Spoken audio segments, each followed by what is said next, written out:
In this week's look at the Decision Desk HQ 2022 election forecasting model, the Senate Democrats continue their run of very good news with another race moving their way. Tune in to find out what race that will be.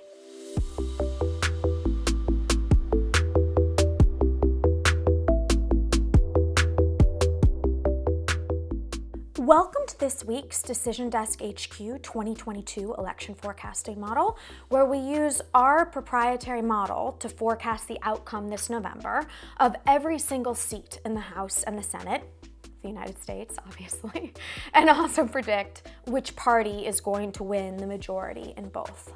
On the Senate side, not much has changed since last week. Right now, the model gives Democrats a 64% chance at control of the Senate, but you have to remember that's up 1% again from last week, and it really just keeps ticking away.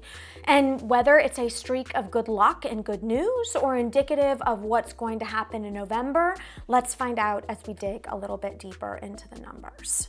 So overall, our seat projection hasn't changed at all. We're still looking at 50 seats for the Republicans and 50 seats for the Republicans, which means Vice President Kamala Harris would remain the deciding vote. It's what percentage of chance each seat is to win for the Democrats. And the huge news of this week is that North Carolina moves from lean Republican to a toss-up, which is a ginormous change for the Dems. North Carolina is currently a GOP seat that's held by Richard Burr, who's retiring. And Republican candidate Congressman Ted Budd is facing the Democrat Cheri Beasley, who is the former Chief Justice of the state Supreme Court.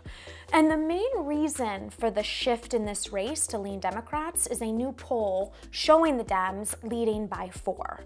So it's important to note that we're still in the phase of the cycle where there aren't a lot of polls, so individual ones like this, or what we saw in Nevada, can have a much larger influence than they may have later on as more and more polls come out. One poll shifts things a lot. And still, the DDHQ poll average has this race as Republican plus 1.3%, and Beasley has a significant fundraising advantage, 4.8 million to 1.8 million in the most recent FEC reports. But it's an open seat, so there's no incumbency advantage, and that means that the race is very much a toss-up at this point. The one thing to remember about North Carolina that a lot of people forget is that if you turn the state physically, geographically 90 degrees, it would stretch from the Gulf to the Great Lakes. It is huge. It is 9 television markets. So money means a lot in this state, way more than other states. It's pretty unlike anything else. So don't forget that part when you're looking at what's happening there. Our other toss-up Senate race, the open seat in Pennsylvania, remains the same, with Democrat John Fetterman having a 63% chance of defeating the Republican Mehmet Oz. One pretty crazy note in this race is that Fetterman just returned to in-person campaigning over the weekend. It's the first time he's done an event since he suffered a stroke back in May, and frankly, he has the cool factor over Oz. His sweatshirt wearing, beer swag, I don't know what you want to call it, really has something. So we'll see what happens. But on that note, let's move over to the House.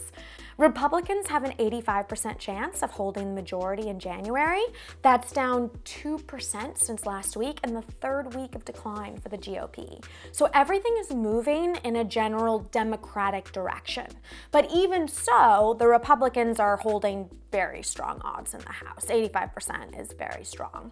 So right now we're looking at 233 Republican seats compared to 202 seats for the Democrats. That's +1 for the Democrats over the last week, which is certainly something to note in our general trend.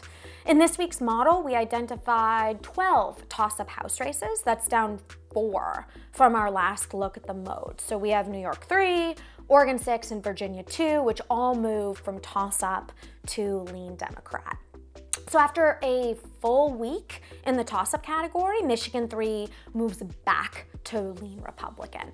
You can see the full list on our website, as well as the most important aspect, there's all the details why, which we'll link below in the description.